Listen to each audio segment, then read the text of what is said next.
안녕하세요. 엔티맨입니다. 주식 투자에 있어서 필요한 정보를 알려드리는 오늘의 뉴스 서울경제 기사입니다. 중국 작년 송환법 사태부터 홍콩 보안법 대비 미 제재에 큰 타격 없어 중국 전문가는 우리는 최악의 시나리오에도 준비하고 있고 중국이 28일 미국의 강력한 반대에도 전국 인민대표회의에서 홍콩 국가보안법을 통과시킨 가운데 중국 전문가들은 그 후폭풍에 크게 염려할 것이 없다는 반응이 나왔다고 합니다.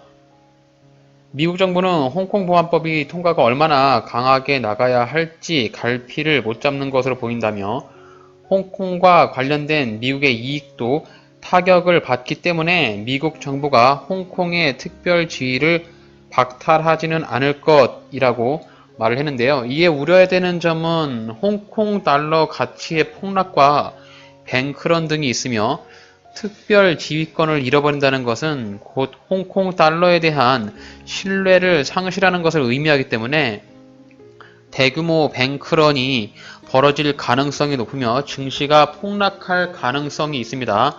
오늘 트럼프 대통령이 기자회견이 예정되어 있는데 과연 홍콩의 특별 지위를 박탈할지 한번 지켜보겠습니다.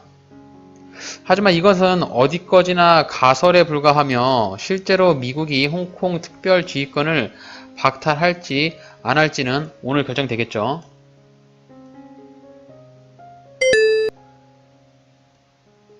머니투데이 기사입니다. 파죽지세 동학개믹 아직도 실탄 200조. 코스피가 2000선을 회복하였으며 여전히 개인 투자자들의 매수세가 강하며 투자 여력이 아직도 200조나 여유가 있다고 합니다. 금융투자협회에 따르면 증시 대기 자금이 216조 원을 넘어선 것으로 나타났다. 추가 조정기에 언제든 주식을 매수할 수 있기 위해 자금이 뒷받침된다는 의미로 증시를 추가로 끌어올릴 가능성이 높아졌다. 게다가 코로나19 여파를 막기 위한 주요 선진국들이 대규모 양적 완화, 제로금리 확산에 유동성이 크게 늘며 주식 투자 열풍은 한동안 지속적으로 될 것으로 보인다라고 하는데요. 코로나19 이후에 하락한 증시가 V자 반등이 나오면서 개인 투자자의 매수세가 강하게 들어왔죠. 외국인과 기관의 매도 물량을 개인이 모조리 받으면서 주가를 끌어올렸는데요. 아직도 실탄이 200조나 여유가 있다니 저는 솔직한 마음으로 개인의 매수세는 신뢰가 가지 않습니다. 수급은 개인, 외인, 기관 이렇게 세 가지로 분류할 수 있겠는데요. 금액으로만 보면 개인의 매수 자금이 가장 큽니다. 하지만 개인의 매수세는 응집력이나 단결력이 부족하기 때문에 시세 차익이 나오게 된다면 매도 물량으로 많이 나오게 되죠. 그래서 과거에도 그랬고 지금도 개인의 매수 주체보다는 외인의 매수 주체가 나올 때가 주가가 많이 상승하는 이유죠. 앞으로 개인의 매수세가 얼마나 더 나올지 지켜보면서 수급의 동향에 예의주시해야 하겠습니다.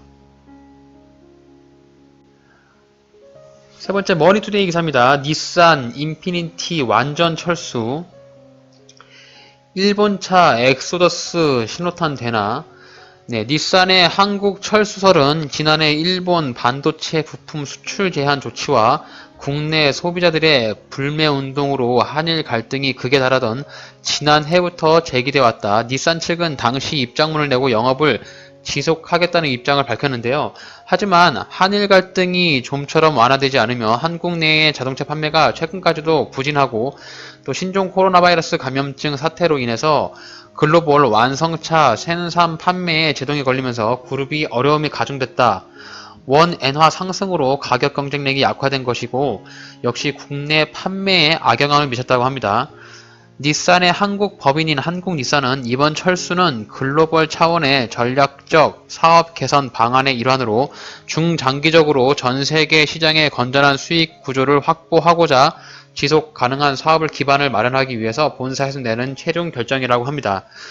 이제 앞으로 닛산이나 인피니티 차량을 한국 시장에서 중고차는 볼 수 있겠지만 신차로는 만나보기가 좀 어려울 것 같네요. 올해 발병한 이 코로나 이슈랑 일본이라는 우리나라의 특징적인 그런 좀 예전부터 있었던 그런 감정들 때문에 한일 불매운동이 한번 또 불이 붙으면 연쇄적으로 또 같이 불매운동을 하는 그런 경향이 있어서 일본 기업들이 최근에 굉장히 많이 힘들어하고 있는 듯 합니다.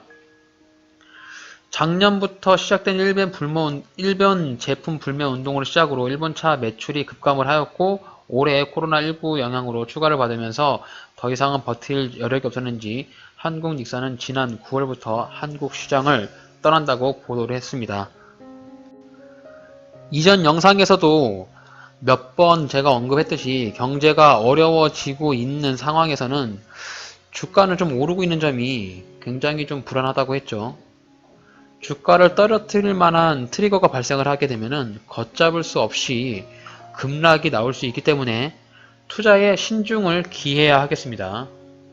오늘의 뉴스는 여기까지입니다. 오늘 영상이 여러분의 주식 투자에 도움이 되셨다면 구독하기와 좋아요 한 번씩 눌러주시면 정말 감사하겠습니다.